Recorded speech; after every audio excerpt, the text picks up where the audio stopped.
Recently, I've watched through the entirety of Neon Genesis Evangelion,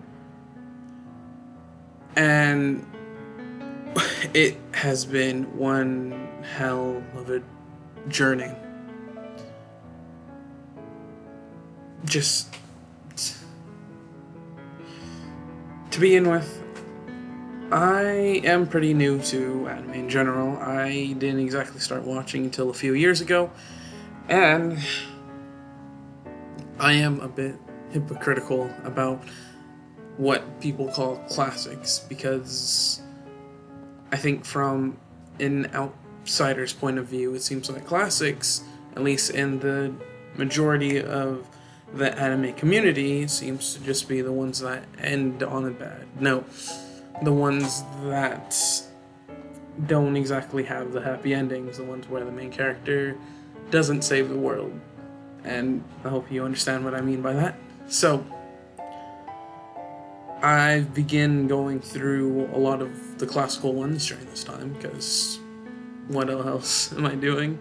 And I will say that Evangelion is definitely something that everyone should watch. Something that everyone should get a taste of, even though it doesn't exactly feel like that in the beginning.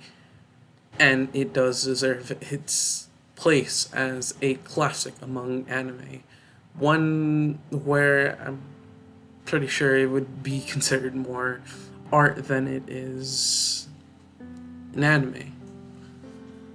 So, with that in mind, I think Evangelion's best strength is the way it handles the breakdown of the mind and a lot of the psychological parts that go into thinking and how that ends up affecting you as a person.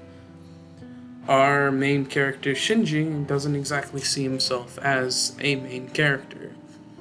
He doesn't try to push himself to break his limits. He doesn't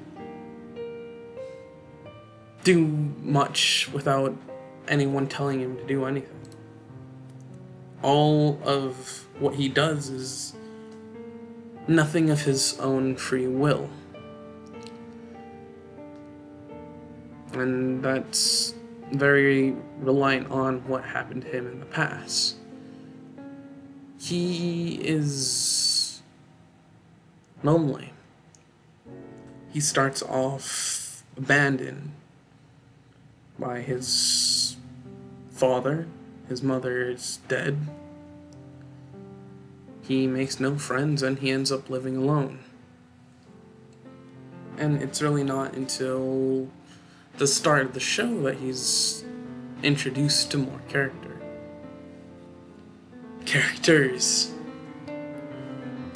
It's not until the start of the show that he's introduced to more characters. And even then, he doesn't even think he can pilot this thing, nor does he think he's truly deserving of having everyone around him.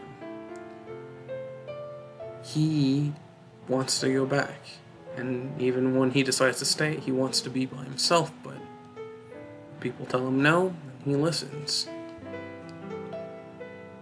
And every time he's asked to do something, every time he's told that he can save the world, he doesn't get that main character feeling. He doesn't get that protagonist drive. No. He instead drowns in this sorrow and self-deprivation, because why, if he is so special, why did he start off that way? And it continues out throughout the show, and you see him grow as a character. He becomes more of a person. He is growing in his community. He's growing as a person. And everything doesn't seem so bad. Even though what they're doing is horrific, nothing seems to be wrong with what they're doing until it reaches the last 6-ish, including the movie, episodes. And the last 2 episodes, episode 25 and 26, are more of like an afterword, and they're still important to the story, but episode 24 and the movie actually put together the world itself, exactly why everything is happening. And, you know, in the end, even if you didn't understand anything, because, I mean, I sure hell didn't, you understand the story. You understand what all of this has been for. In a way, the movie still catches me offside. A lot of what the end was still hurts my head. But it's not until the last episode where everything that's led up to this point is sorted through. Everything ends up going through so many phrases, getting broken down again and again and again in every single way possible. And it's that sense that I think that it makes it amazing.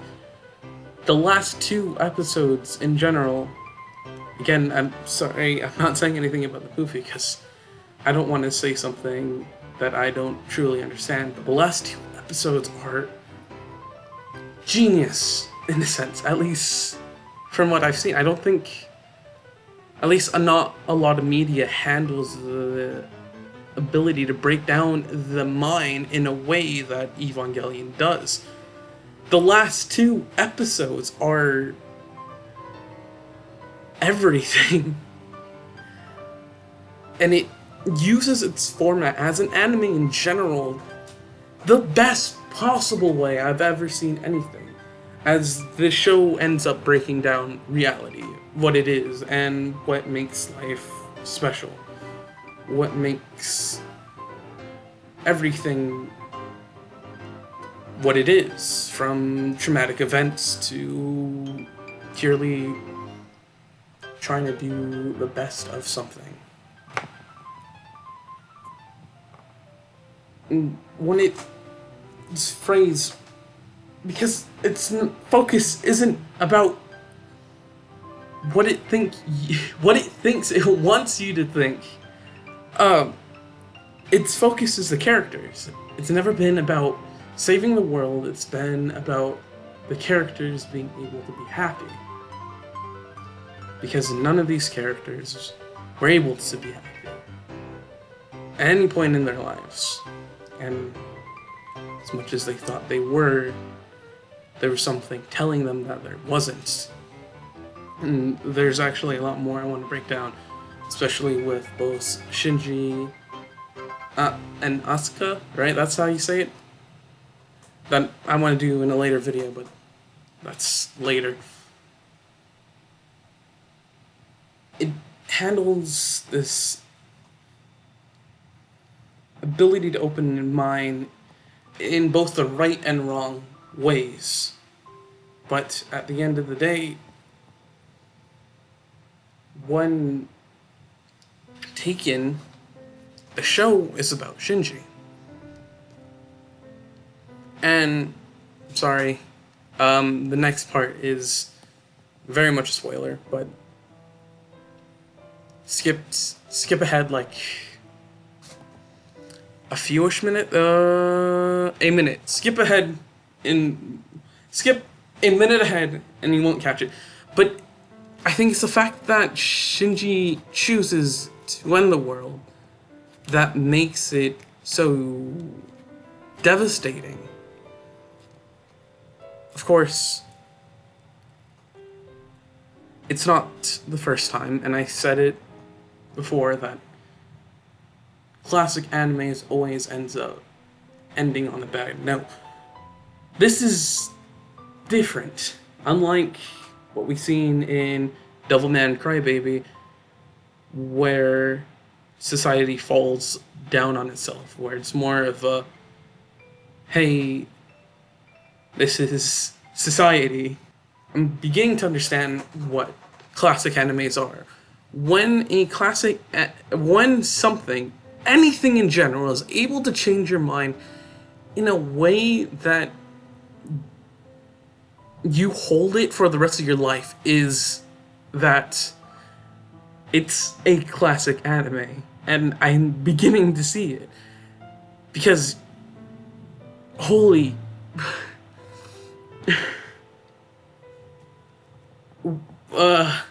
there's so many words you can say. There's so many words that I can't say that it makes me feel.